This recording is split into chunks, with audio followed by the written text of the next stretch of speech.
اعوذ باللہ من الشیطان الرجیم بسم اللہ الرحمن الرحیم اللہم صلی علی سیدنا محمد معدن الجود والکرم وآلہ وسلم۔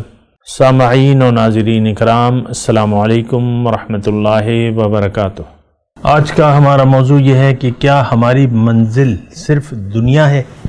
دیکھیں، یہ بہت بڑی غلطی ہے اگر کوئی ایسا سوچتا ہے، اور افسوس سے یہ کہنا پڑتا ہے کہ آج جو بھی برائے نام مسلمان رہتے ہیں وہ یہ سمجھتے ہیں کہ ہماری منزل صرف دنیا ہے، اور دنیا ہی کی کامیابی کو ہم نے اصل سمجھ لیا ہے۔ آپ دیکھ لیں، اپنی سوچوں کو دیکھ لیں، اپنی امیدوں کو دیکھ لیں، اپنی مستقبل کے منصوبوں کو دیکھ لیں، اپنی توقعات کو دیکھ لیں، اپنی امیدوں کو دیکھ لیں، ساری کی ساری جو ہے وہ ظاہر تک محدود ہیں۔ کبھی آپ کی پلاننگ میں جنت میں جانا نہیں رہا ہے کہ میں نے جنت میں جانا ہے۔ کبھی آپ کی پلاننگ میں یہ شامل نہیں ہے کہ میں نے دنیا میں اپنے رب سے ملاقات کے لیے تیاری کرنی ہے، اور کبھی آپ نے یہ پلاننگ نہیں کی ہے کہ میں نے دوزخ سے بچنے والے اعمال کرنے ہیں۔ کبھی آپ نے یہ نہیں سوچا، نہ سوچتے ہیں کہ میں نے رب کو راضی کرنے والے اعمال کرنے ہیں۔ کبھی آپ نے یہ نہیں سوچا کہ میں نے اپنے رب کو ناراض نہیں کرنا ہے۔ یہ کبھی ہم نہیں سوچتے۔ کبھی ہمارا اس ذہن نہیں بنا کہ میں نے رسول کے کہنے کے مطابق اور ان کے اسوہ حسنہ کے مطابق زندگی گزارنی ہے۔ کبھی آپ نے نہیں سوچا ہوگا کہ میں نے اپنا تزکیہ نفس جو ہے وہ کروانا ہے اور اس کے لیے کوشش کرنی ہے۔ تو اب یہ ہے نا کہ دیکھیں، اب یہ ایک بڑی پریشان کن صورتحال ہے کہ ہمارا جانا جو ہے وہ اللہ کے پاس ہے، اللہ کے ہیں ہم، اور واپس جانا اللہ کے پاس ہے، لیکن ہمارے لیے کوئی پلاننگ نہیں ہے، کوئی منصوبہ نہیں ہے، کوئی سوچ اور کوئی پریشانی نہیں ہے۔ آپ آج کل ستمبر کا مہینہ ہے، اور میں دیکھ رہا ہوں کہ لوگ اور یہ مائیں اور ہماری بہنیں جو ہیں سردیوں کے لیے لحاف، رضائیاں اور یہ سوچتی ہیں۔ ہم جب چھوٹے تھے، ہماری والدہ جو ہیں وہ سردی کے آنے سے پہلے وہ یہ پولیسٹر وغیرہ کا دور نہیں تھا، اور یہ کمبلوں کا بھی نہیں تھا، لحاف اور رضائیاں ہوتی تھی۔ تو رضائیاں اور لحاف اور یہ گدے سارے جو ہے ہماری والدہ جو ہیں، اللہ تعالیٰ ان کے درجات بلند کرے، کہ وہ کہتی تھی کہ ان کو وہ ادھیڑ دیتی تھی، اور روئی کو ہم لے جاتے تھے دھنوانے کے لیے، نئے سرے سے وہ لحاف گدے یعنی ان کے کور دھلتے تھے، پھر روئی اس میں دھنوا کے ڈالی جاتی تھی۔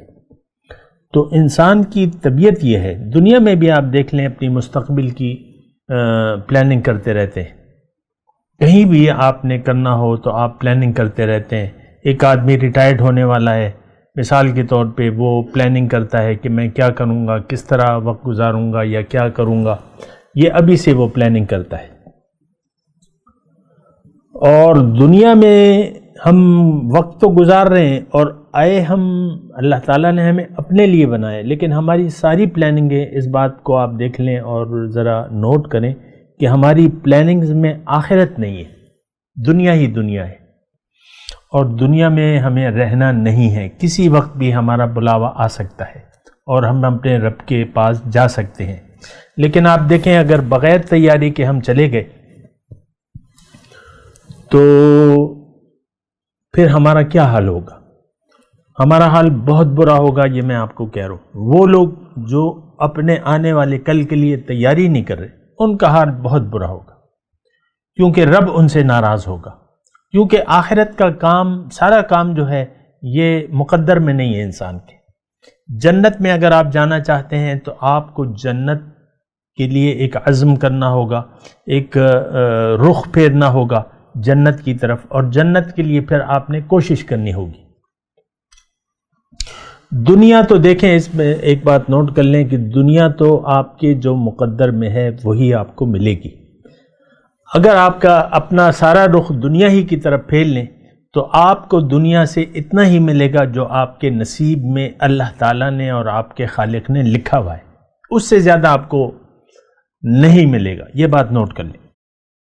تو جب دنیا نصیب پہ ہے اور آخرت کے لیے آپ نے کوشش کرنی ہے، آخرت ہمارے نصیب میں نہیں ہے، یہ بات نوٹ کر لیں، کیونکہ اللہ تعالیٰ نے لکھ دیا ہے واضح طور پہ قرآن میں کہ وَأَن لَيْسَ لِلْإِنسَانِ إِلَّا مَا سَعَىٰ، انسان کے لیے آخرت میں وہی کچھ ہوگا جتنی اس نے کوشش کی ہوگی، وَأَنَّ سَعْيَهُ سَوْفَ يُرَىٰ، اور اس نے کوشش کیا کی ہے یہ جلد دیکھ لیا جائے گا، پتہ چل جائے گا۔ لیکن دیکھیں، اگر آخرت میں ہمیں جانا نہیں ہوتا تو میری یہ باتیں پھر اس کی کوئی ضرورت ہی نہیں تھی۔ اگر ہمیں اللہ کے پاس واپس جانا نہیں ہوتا یا ظاہر کے علاوہ ہماری کوئی حقیقت نہیں ہوتی تو پھر ان باتوں کی میری کوئی ضرورت نہیں ہوتی اور یہ بے جگہ ہوتی۔ لیکن بات یہ ہے کہ ہمارا اور دیگر مخلوقات کا فرق یہ ہے کہ دیگر مخلوقات تو اللہ تعالیٰ نے انسان کے لیے بنائی ہے، لیکن اور وہ اپنا مقصد حیات پورا کر رہی ہیں، گائے اپنا کام کر رہی ہے اور سارے جو جانور ہیں وہ ہماری خدمت میں لگے ہوئے ہیں، جو بھی چارپائے ہیں، اونٹ ہے، گھوڑے ہیں، گدھے ہیں، وہ سب اپنا اپنا کام جو بھی ہے وہ کر رہے ہیں، اس کی میں تفصیل میں نہیں جاتا۔ تو تمام مخلوق اپنا کام کر رہی ہے اور ان سے کوئی حساب کتاب نہیں ہے، کیونکہ وہ مجبور ہیں اور ان کے پاس عقل نہیں ہے۔ ہمارے پاس دیکھ لیں تو ہمیں اللہ تعالیٰ نے مجبور نہیں بنایا، ایک، دوسرے ہمیں اللہ تعالیٰ نے عقل دی ہے، تیسرے ہماری حقیقت ظاہر نہیں بلکہ باطن ہے، یہ بات بھی نوٹ کر لیں۔ پھر اللہ تعالیٰ کی طرف سے ہمارے نبی نے ہمارے خبر دی ہے اور قرآن میں یہ ہے کہ زندگی کے یہ زندگی جو ہے اس کے بعد موت ہے، اور اس کے بعد پھر جب زندہ ہوں گے دوبارہ تو پھر ایک ایسی زندگی شروع ہوگی جو ختم نہیں ہوگی، لیکن اس تمام زندگی کا دار و مدار ہماری آج کی زندگی پر ہوگا، یعنی جس طریقے سے ہم زندگی گزار رہے ہیں۔ ایک آیت میں آپ کے سامنے پیش کر رہا تھا، وہ یہ ہے کہ من کان یرید العاجلۃ عجلنا له فیها ما نشاء لمن نرید ثم جعلنا له جہنم یصلاها مذموما مدحورا۔ اللہ تعالیٰ فرماتے ہیں کہ جو دنیا کا طالب ہے، عاجلہ کے الفاظ ہیں اس آیت میں، عاجلہ مطلب تعجیل سے ہے جلد، یعنی جو جلدی چاہتا ہے، یعنی دنیا کا طالب ہے۔ عاجلہ سے مراد یہاں پہ دنیا ہے۔ من کان یرید العاجلۃ عجلنا له فیہا ما نشاء لمن نرید ثم جعلنا له جہنم، جس کے خیال میں دنیا ہی کی زندگی اصل ہے اور جو صرف دنیا ہی کا طالب ہے، یہ اللہ تعالیٰ ہمارے متعلق فرما رہا ہے، کیونکہ ہم ہی دنیا ہی کے متعلق سوچتے ہیں اور دنیا ہی ہمارا ٹارگٹ ہے۔ تو اللہ تعالیٰ فرما رہا ہے ایسے لوگوں کو میں دنیا تو دے دوں گا، لیکن کتنی دوں گا اور کسے دوں گا یہ میری مرضی ہے۔ ما نشاء لمن نرید، جس کو میں چاہوں اور جتنا میں چاہوں۔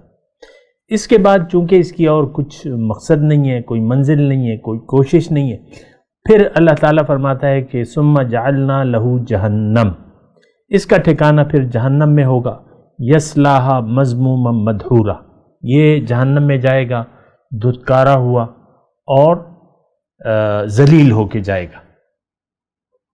پھر اللہ تعالیٰ فرماتا ہے دوسرے جملے میں، دوسری آیت میں کہ من کان یرید ومن اراد الآخرت، جس نے ارادہ کر لیا آخرت کا، وسعی لہا سعیہا، اور اس کے لیے کوشش کی جتنی کوشش اس کے لیے درکار تھی۔